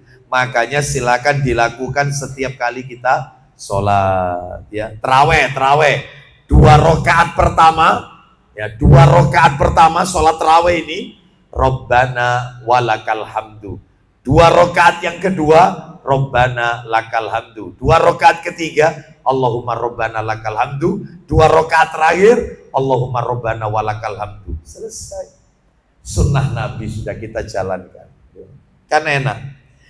Baik, kita lanjutkan nomor 7 amalannya. Amalan nomor 7. Wakil. Hah? 7 kan? Sampai 7. 7. Iya kan, ke-7 kan? Iya benar. Ya. Yang ke-7 amalan penghapus dosa yang telah lalu. Yang ketujuh adalah melaksanakan puasa di bulan Ramadan. Melaksanakan puasa di bulan Ramadan. Semoga Allah takdirkan kita ketemu Ramadan di masa-masa yang akan datang. Nomor 7. Nomor 8. Nanti jadi 1 nomor 8 dalilnya. Yang nomor 8 adalah mengerjakan sholat tarawih pada malam Qadar, Lailatul Qadar. Qiyamul Lail maksudnya. Mengerjakan sholat tarawih atau Qiyamul Lail yang malam hari itu. Ya. Pada malam Qadar atau Lailatul Qadar. Berarti 10 hari terakhir ini. Malam-malam ganjil. Ya. Mengerjakan sholat tarawih atau Qiyamul Lail pada malam Qadar. Dalilnya di mana? Silakan dibuka Sahih Targhib wa Tarhib jilid 2. Jilid 1-nya tinggal bergeser. Nggak kepake. Jilid 2. Ya. Nomornya awal-awal. Oh, enggak sih, enggak awal-awal, agak ke belakang. 992. Sahih Targhib wa Tarhib nomor 992. Nabi sallallahu alaihi wasallam bersabda, "Man shoma Ramadhana imanan wa ihtisaban, ghufira lahu ma taqaddama min dambihi. Man qama Ramadhana imanan wa ihtisaban, ghufira lahu ma taqaddama min dambihi. Man yaqum lailatal qadri imanan wa ihtisaban, ghufira lahu ma taqaddama min dambihi." Silakan, ayo. Yang bawah ini kelihatannya. Ya, silakan Abu Hurairah baca. Dari Abu Hurairah radhiyallahu an, dari Nabi sallallahu alaihi wasallam, beliau bersabda. Isinya, barang siapa yang berpuasa Ramadan dengan dasar iman, terus, dan berharap pahala dari Allah, lanjut, maka dosanya yang telah berlalu diampuni. Oh, diampuni. Itu kalau yang puasa. Lanjut, teruskan. Dan barang siapa yang sholat sunnah di malam Lailatul Qadar, nah itu kan, lanjut, dengan dasar iman dan berharap pahala dari Allah, lanjut, maka dosanya yang telah berlalu diampuni. Tuh, diampuni. Puasa sama sholat sunnah saat Lailatul Qadar. Nomor 9, terakhir sampai 11 ya. Nomor 9, hijrah. Harus hijrah. Orang itu kalau hijrah, maka dosanya yang lalu dihapus oleh Allah. Hijrah, eksodus, ya. Berpindah. Hijrah itu ada 3, tapi hijrah itu ada hijrah makan, ada hijrah amal, ada hijrah amil. Apa itu hijrah makan? Hijrah tempat tinggal. Apa itu hijrah amal? Hijrah dari amal perbuatan yang dulunya tidak baik sekarang menjadi orang baik. Yang nomor 3, hijrah amil. Apa hijrah amil? Hijrah dari orang-orang yang berbuat dosa. Circle-nya circle orang-orang soleh. Yang teman-teman pelaku dosa ditinggalkan. Jadi kalau ada orang hijrah, konconya, teman-temannya, masih teman yang suka melakukan dosa, jangan harap hijrahnya bisa optimal. Mustahil. Pindah tempat sudah, jadi orang baik sudah, tapi teman-temannya masih teman-temannya dulu. Pancet. Ya gak bisa. Harus tinggalkan. Sebab dia bawa pengaruh. Kata Nabi sallallahu alaihi wasallam dalam riwayat Abu Dawud, "Ar-rajulu ala dini khalili, falyandur ahadukum man yukhalil." Agama seseorang itu mengikuti agama temannya. Maka lihatlah dengan siapa dia berteman. Oh, penting ini. Baik, hijrah. Bapak Ibu masih ingat cerita orang yang membunuh 99 orang? Benar? Awalnya kan dia bunuh 99. Lalu kan dia tanya kepada rahib Yahudi, pendeta Yahudi, "Aku telah membunuh 99 orang. Apakah masih ada pintu taubat terbuka untukku? Dosaku diampuni?" Katanya si rahib, "Sudah terlalu banyak dosa yang kau lakukan. Tidak ada pintu taubat karena begitu banyak dosamu. Daripada ganjil, digenapi sekali pendeta ini. Dibunuh. Jadi berapa berarti dia bunuh? 100. Dia pergi ke orang alim. Aku telah membunuh 100 orang. Apakah masih ada pintu tobat untukku? Katanya orang alim, ada. Dengan syarat kau harus pindah dari negeri di mana kau tinggal. Karena negeri di mana kau tinggal itu negerinya pelaku maksiat. Berarti hijrah makan, hijrah tempat. Sudah ya? terus dia bertekad ingin jadi orang baik. Berarti hijrah amal, dia tinggalkan teman-temannya di negeri yang jelek itu. Berarti hijrah amil. Singkat cerita, orang ini dosanya diampuni. Meskipun perjalanannya menuju ke negeri orang-orang soleh, itu nggak sampai meninggal di perjalanan, dosanya diampuni oleh Allah Azza wa Jalla. Karena punya tekad untuk hijrah, untuk menjadi orang baik. Jadi yang dinilai oleh Allah itu prosesnya. Proses. Ya. Baik, kita lanjutkan. Tapi kalau hijrah Bapak Ibu, mohon maaf ya, mumpung ketemu ini, nanti tak kasih dalilnya. Kalau hijrah, tidak ada istilah pelan-pelan dalam hijrah, nggak ada. Nggak ada. Ya. Jadi Bu, ya Mas, ya Ustadz misalnya, Ustadz, ya pelan-pelan Ustadz, saya itu baru ngaji sunnah, saya itu baru tahu tentang sunnah, ilmu yang benar itu baru tahu. Makanya pakaian saya masih gini itu pelan-pelan dulu Ustadz. Ya, gak bisa. Karena mati itu tidak pelan-pelan. Mati itu tidak pakai nunggu pelan-pelan. Sekarang mati. Ya, sehingga kalau sudah total hijrah total tinggalkan. Ya, seperti itu. Jangan kemudian sudah belajar ini adalah riba dan dia bekerja di sebuah tempat yang di situ ribawi. Saya pelan-pelan Ustadz ya. Pelan-pelan, kalau enggak ini orang cari kerjaan itu susah Pak Ustadz ya. Cari batu loncatan itu susah. Loh, ya. Karena mati itu tidak pelan-pelan. Sekarang hijrah. Seperti itu. Kalau sudah tahu dalilnya, tinggalkan.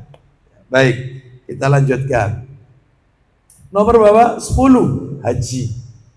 Orang haji itu dosanya yang lalu diampuni. Mudah-mudahan kita ditakdirkan bisa menunaikan rukun Islam yang kelima. Amin. Ya. Di masa-masa yang akan datang. Amin. Kalau sekarang sudah daftar ternyata antrian masih panjang, nggak apa-apa. Innamal a'malu binniyat. Meskipun umur nggak cukup, kita dipanggil oleh Allah, maka kita sudah tercatat menunaikan haji. Ya, Bapak Ibu sekalian, apa saya lebih baik milih umrah Ustadz ya? Milih umrah aja Ustadz ya? Enggak. Tetap jangan ditarik uang yang sudah kita daftarkan untuk dapat nomor porsi haji. Anda tetap daftar supaya dapat nomor porsi. Allah akan berikan nanti rezeki dari jalan yang tidak disangka-sangka. Insya Allah akan berangkat umroh. Ya umroh ya haji nanti. Oh seperti itu ya. Baik.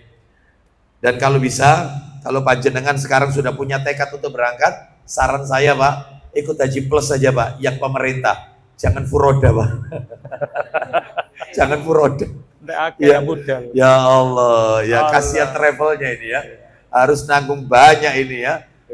Tiket pesawat, hotel ini berapa ratus jamaah ini ya. Allahu Akbar. Ya, tergiur dengan furoda langsung berangkat. Akibatnya sekarang Saudi ya sudah. Ini karena pengalaman tahun yang lalu. Mungkin ini karena kemarahan ya. Mungkin karena kurang tahu juga ya. Mungkin sudah diterapkan seperti sekarang umroh. Sekarang umroh, beda sekarang. Umroh kalau yang dulu sebelumnya, sekarang berangkat untuk bulan depan bisa. Sekarang nggak bisa. Sekarang 3 bulan sebelum berangkat harus daftar. Sehingga kenapa? Ada bagusnya ini. Saudi menerapkan ini ada bagusnya. Sehingga tidak akan ada nanti jamaah keleleran. Dan tidak ada nanti istilah yaitu hotelnya penuh. Nggak ada. Jadi hotel yang disampaikan ketika manasik sama ketika nyampe Saudi sama. Rata-rata banyak travel yang nakal. Yang di manasik disampaikan hotelnya A. Sampai di sana, maaf ini karena kebijakan karena ini hotel. Kita pindah ke hotel B. Atau kita upgrade. Loh, nakalan nih kita. Sekarang nggak ada. 3 bulan harus lunas. Harus pakai daftar nusuk. Wah, agak ribet memang sekarang. Agak ribet. Aman. Tapi lebih baik. Aman tapi. Ya. Cuman ribet, sakno travel jadi 3 bulan jamaah dimintai. Ya harus nalangi atau nalangi travelnya, nalangi dulu. Kayak kemarin saja. Seperti itu. Nah, jamaah keleleran. Ada baiknya, jadi nggak ada istilah jamaah keleleran nanti. Ya nggak dapat hotel, nggak ada nanti. Iya, kemarin tuh. Tetap sama, sesuai janjinya. Jadi mudah-mudahan kita ditakdirkan oleh Allah bisa menunaikan haji. Mana dalilnya? Nomor 9 hijrah, nomor 10 haji. Dalilnya ada di dalam Sahih Targhib wa Tarhib jilid 3. Jilid 3. Haji 3. Nomornya 1097. Coba. Ada nggak? Jilid 2 apa 3? 3, Ustaz. 3. 1097. Karena haji. Ada. Haji. Ya, silakan. Ibnu Simasa. Iya, betul. Amr bin As nanti ceritanya. Iya. Ya. 1097 nomornya. Jilid 3 ini. Silakan. Dari Ibnu Simasa, ia berkata, kami menjenguk Amr bin Al-As saat menjelang kematiannya. Jadi ketika Amr bin As ya radhiyallahu an itu mau meninggal naza, itu apa yang terjadi? Silakan. Dia menangis lama sekali dan berkata, Ya, silakan. setelah Allah menancapkan Islam di dalam hatiku, maka aku pun datang kepada Nabi SAW, lalu aku berkata. Baik, jadi ini dia ketika mau naza itu cerita dia ini cerita ketika mau meninggal ini, mau meninggal. Dulu aku datang kepada Nabi, dulu aku datang. Terus lanjut. Ya Rasulullah, ya, ulurkanlah tangan kananmu karena aku akan berbaiat kepadamu. Ulurkan tangan kananmu wahai Rasulullah karena aku ingin berjanji setia, ingin berbaiat masuk Islam. Terus lanjut. Maka Nabi pun mengulurkan tangannya. Terus lanjut. Dan kemudian aku menggenggam tanganku. Terus. Kemudian beliau bersabda. Stop. Silakan lanjutkan. Kenapa kamu wahai Amr? Terus. Amr menjawab, aku ingin mengajukan syarat. Baik. Jadi ketika Nabi sudah ngulurkan tangannya, malah Amr bin As tidak ngulurkan tangan. Tangannya genggam. Katanya Nabi, kenapa? Kau minta aku untuk seakan-akan begitu. Kau minta aku untuk menjabat tanganmu. Tapi tanganmu tidak kau ulurkan. Seakan-akan demikian. Kenapa? Aku mau masuk Islam tapi dengan satu syarat. Kau berikan aku jaminan, satu syarat. Apa? Aku masuk Islam dan dosaku diampuni oleh Allah. Dijamin dosaku bersih. Seperti bayi baru lahir. Ini mau masuk Islam kalau dosanya diampuni. Ya. Apa katanya Nabi? Ya Amr, sesungguhnya orang yang hijrah, orang yang haji itu dosanya diampuni yang telah lalu. Baru Nabi sampaikan. Lanjut teruskan. Nabi bertanya. Ya. Apa yang kamu persyaratkan? Apa syaratmu? Silakan. Ayo. Amr menjawab. Ya. Agar dosa-dosaku diampuni. Nah, terus. Nabi bersabda. Silakan. Tidakkah kamu telah mengetahui wahai Amr bahwasanya Islam itu menghapus dosa-dosa yang sebelumnya. Lanjut. Dan sesungguhnya hijrah itu menghapus dosa-dosa sebelumnya. Terakhir serta haji pun menghapus dosa-dosa sebelumnya. Oh, ya. Jadi Islam penghapus dosa yang sebelumnya, haji penghapus dosa yang sebelumnya, hijrah penghapus dosa yang sebelumnya. Wallahu a'lam wa bishawab. Ya, berarti tuntas materi kita 11 amalan penghapus dosa yang telah lalu. Baik, Bapak Ibu sekalian, rahimani wa rahimakumullah. Ini ada sedikit tambahan materi. Ya. Sedikit ada tambahan materi. Oh, 10 ya? Kurang 1 ya? 11. Kurang 1. Yang 11 adalah membaca doa ketika memakai pakaian. Tapi ada doanya ini. Membaca doa harus dihafal tapi ini. Membaca doa ketika memakai pakaian. Saat berpakaian. Ayo. Apa doanya? Ayo tirukan saya doanya. Dicatat dulu dalilnya. Sahih tarhib wa tarhib. Nomornya 2042. Sahih tarhib wa tarhib 2042. Jilid 4.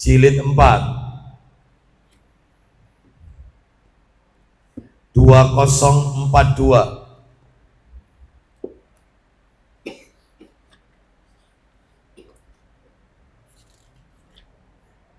Iya. Sebentar ya. Anda tulis tadi kan, membaca doa ketika memakai pakaian dan ada tambahannya. Dan ketika makan. membaca doa ketika memakai pakaian dan ketika makan. Dalilnya sama. Sahih Targhib wa Tarhib 2042 dari Mu'adz bin Anas radhiyallahu an. Silakan Pak Didi. Dari Mu'adz bin Anas radhiyallahu an, ia menuturkan, Ya, Rasulullah SAW telah bersabda, man akala to'aman faqala. Silakan. barang siapa yang memakan makanan lalu membaca. Baik, habis makan bacaannya ini, habis makan. Tirukan saya. Alhamdulillahilladzi Alhamdulillahilladzi at'amani at'amani hadza hadza wa razaqanihi wa razaqanihi min ghairi haulin minni wala quwwatin. Baik, dihafalkan. Tak kasih waktu 1 menit, ya nanti tak tes satu persatu. Ya. Insya Allah, Berantakan. Insya Allah kehafal Ustaz, Insya Allah ya. Makanya nanti tolong dihafalkan di rumah ya, dihafalkan. Bulan depan ketemu lagi, nanti tak tes satu persatu. Ya kalau misalnya tidak ada yang datang, ya nanti saya sama Pak Gede aja nanti ya. Baik, terus itu yang setelah makan, nanti dianu sendiri. Difoto Pak Didi, nanti tolong difotokan ya doanya itu. Ya. Terus lanjut baca artinya, ghufiralahu, silakan. Segala puji hanya milik Allah Itu artinya, silakan. yang telah memberiku makanan ini dan mengaruniakannya kepadaku tanpa ada daya dan kekuatan dariku. Terus Baca lagi. maka teruskan. Maka Tidak ada, Ustaz. dosa-dosanya niscaya diampuni, dosa-dosanya. niscaya diampuni dosa-dosanya yang telah lalu. Mesti dinteni di sini. Dosa yang telah lalu diampuni. Ustaz kan berhenti di sini tadi. Iya berhenti. Terus bawahnya kan baru saya tak baca. Mata qaddama min dambi. Terus waman labisa sauban faqala. Lanjut. Dan barang siapa yang memakai pakaian lalu membaca. Baik, ini doanya pakai baju. Alhamdulillahilladzi kasani hada wa razaqanihi min ghairi haulin minni wala quwwatin. Silakan.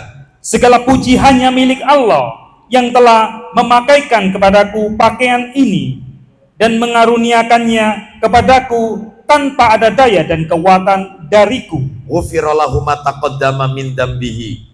Niscaya diampuni dosa-dosanya yang telah lalu. Gitu ya. Jadi ketika makan sama ketika memakai pakaian, baca doanya itu. Dosa kita yang telah lalu diampuni oleh Allah Subhanahu wa taala. Baik, saya cukupkan sampai di sini aja. Bapak Ibu sekalian, ini ada pertanyaan kertas yang sudah masuk ke saya. Saya jawab yang ini aja ya. Assalamualaikum Ustadz. Waalaikumsalam. Saya baru ikut kajian ini, ingin bertanya tentang kurban. Apakah diperbolehkan membeli seekor kambing itu patungan antara bapak dan anak yang masih satu rumah? Dalilnya, ayo dibuka dalilnya. Ya, Sahih Muslim. Dalilnya, ini patungannya patungan kambing, kambing tapi patungan, kan gitu ya. Baik, kambing patungan. Apakah boleh patungan kambing? Ya. Dalilnya adalah Sahih Muslim, dalilnya ya Sahih Muslim, nomornya Bapak Ibu sekalian, nomor 1966. Ayo baca 1966. Atasnya. Oh mohon maaf, bukan 196. Sahih Muslim nomor 1318. 1318, Sahih Muslim 1318. Ya. Baca. Silakan. Jabir. Ya. Dari Jabir Ibni Abdullah radhiyallahu anhu, ia berkata, Ya. kami pernah melaksanakan haji tamatu Terus bersama Rasulullah SAW. 1318 ya. Ya. Atasnya 2322 betul? 23. Ya, baca silakan. Dari Jabir Ibni Abdullah, ia berkata, Ya. kami pernah menyembelih kurban bersama Rasulullah SAW di tahun perjanjian Hudaybiyah. Lanjut. Untuk korban seekor unta atau seekor sapi, kami bersekutu 7 orang. Yang boleh patungan itu onta atau sapi, yaitu 7 orang. Kalau kambing tidak boleh patungan, meskipun suami istri. Ya, kambing itu ya 1 orang. Ya, jadi yang boleh patungan itu adalah onta ataupun sapi. Wallahu a'lam wa bishawab. Ya, baik. Silakan Pak Iwan. Ya, Pak Iwan. Ustaz, yang pertama, apakah melaksanakan sholat sunat taubat termasuk amalan penghapus dosa? Yang kedua, kalau kebetulan kita bermakmum di belakang imam sholat subuh yang membaca kunut, kita tidak ikut kunut, apa yang kita baca? Apakah dia diam aja untuk ulang-ulang Allahumma rabbana wa lakal hamd? Nah, baik. Barakallahu fiik. Beliau bertanya kepada saya 2 pertanyaan, biar ibu-ibu yang di belakang dengar. Yang pertama adalah yaitu terkait dengan sholat sunat taubat. Sholat sunat taubat, apakah itu juga amalan peluntur dosa? Iya. Jadi begini, orang itu kalau setelah melakukan dosa, maka dia mengerjakan sholat sunat taubat sebelum istighfar. Jadi ketika orang itu melakukan dosa, itu langsung kata Nabi ambil air wudhu, sholat sunat taubat. Setelah itu baru istighfar. Jadi istighfar minta ampunnya itu setelah sholat. Itu riwayatnya riwayat Abu Dawud Bapak Ibu. Kalau tidak salah ya, nomornya Abu Dawudnya, sholat sunat taubat itu dikerjakan ketika seseorang itu melakukan dosa. Setelah itu dia istighfar. Jadi bukan istighfar dulu baru sholat sunat taubat, bukan. Tetapi sholat dulu baru kemudian istighfar. Lah itu disebutkan Bapak Ibu sekalian di dalam hadis Abu Dawud. Ya. Nomornya kalau tidak salah nomor 1521.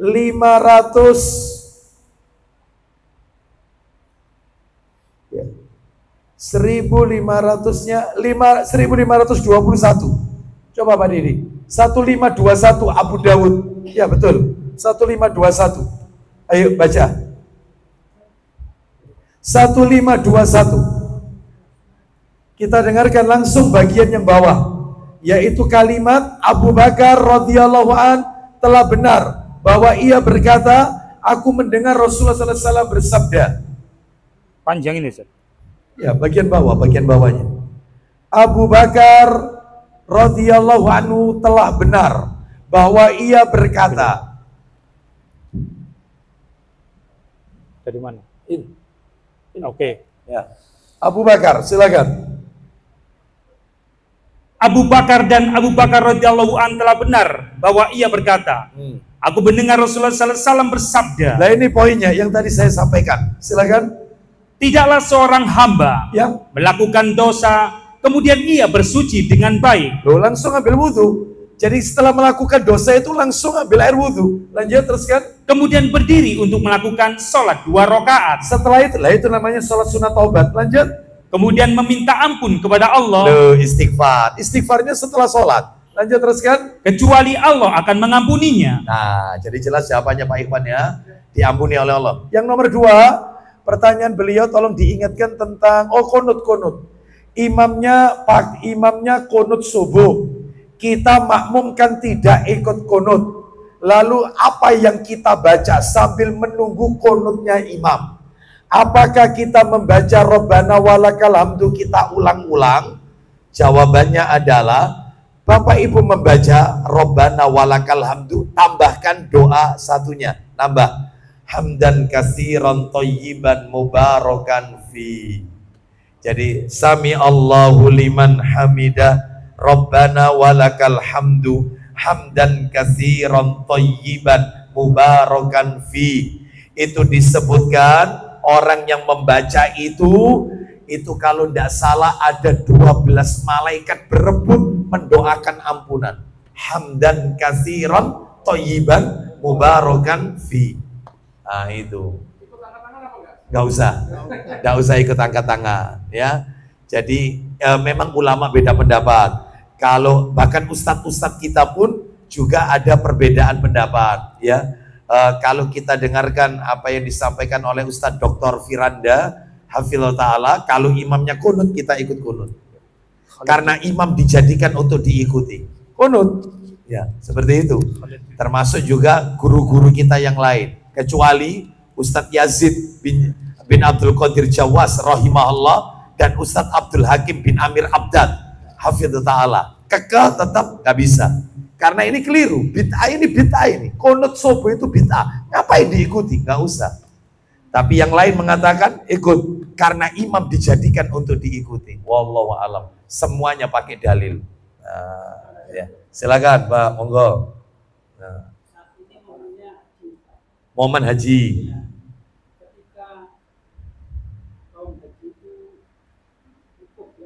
Ya.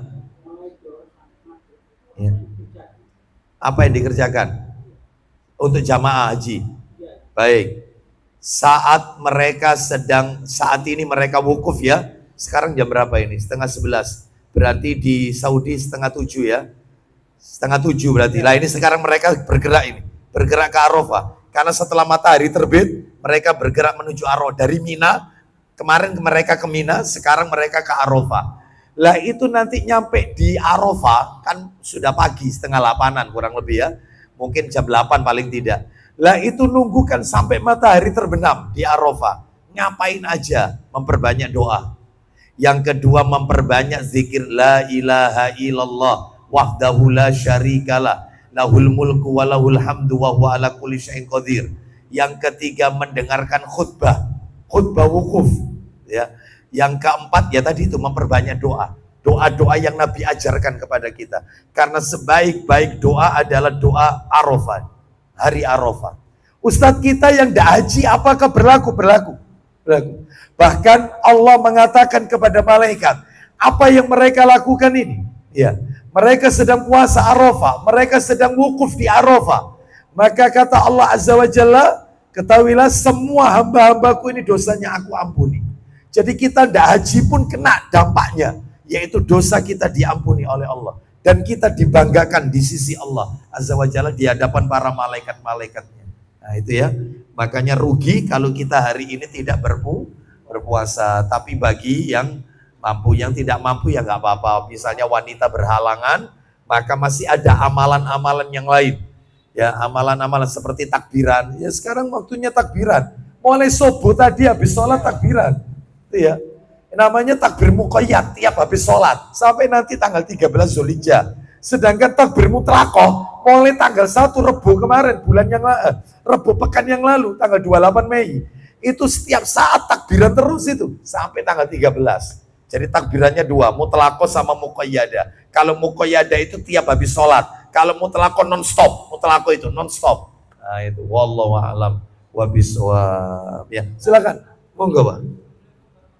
Waalaikumsalam warahmatullahi wabarakatuh. Kerja di bank. Ya. Ya. Baik. Bapak Ibu sekalian, rahimani wa rahimakumullah. Kerja di bank. Lalu kemudian dia resign. Ya. Terus kemudian dia dapat uang pensiun. Ya, dikembalikan kan uang pensiunnya. Ya. Itu diterima ataukah tidak? Kalau uang pensiun itu murni, ya, murni dari hasil riba, jelas uang itu riba pekerjaannya ya. Tidak ada satupun yang kecampuran yang halal, murni yang dikerjakan itu riba, maka tidak boleh diterima. Boleh kita terima, boleh kita ambil, tapi bukan untuk kepentingan pribadi kita, tapi untuk kepentingan umum. Misalnya pavingisasi makam, penerangan lampu makam, ya, perbaikan jalan raya. Nah, itu boleh karena dinikmati umum. Termasuk yaitu cairnya premi asuransi. Cair. Kita klaim cair. Ya. Cair ini. Maka dalam hal ini yang kita ambil yang premi yang kita bayarkan. Sisanya itu bukan hak kita. Maka yaitu diperuntukkan untuk umum saja. Wallahu a'lam bishawab. Ya. Baik. Itu saja, kita tutup dengan kafaratul majelis. Oh terakhir, silakan penutup. Apa? Patungan, iya.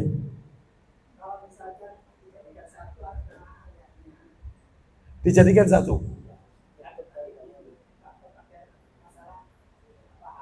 Oh baik, jadi gini, tolong dibedakan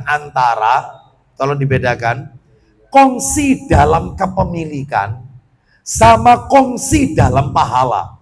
Kalau kongsi dalam kepemilikan aturannya jelas, onta 7 orang, sapi 7 orang, kambing 1 orang. Sedangkan kongsi dalam pahala, sak keluarga boleh diniatkan. Jadi yang beli bapaknya saja misalnya, tapi niatnya ini kurbanku dan kurban keluargaku. Ya istrinya kena, anaknya kena, semuanya dapat pahala. Itu nggak apa-apa. Kongsi dalam pahala boleh banyak orang. Termasuk yang telah wafat pun boleh diniatkan. Nggak apa-apa. Diikutkan sekali. Sah. Nggak apa-apa. Tapi kalau kongsi kepemilikan, maka jelas sekali. Gitu ya. Baik. Kita tutup dengan kafaratul majelis. Wassallallahu ala nabiyyina wa ala alihi wa sahbihi wasallam. Subhanakallahumma wa bihamdika asyhadu an la ilaha illa anta astaghfiruka wa atubu ilaik. Wa akhiru da'wana anil hamdulillahi rabbil alamin. Assalamualaikum warahmatullahi wabarakatuh. Bapak Ibu sekalian,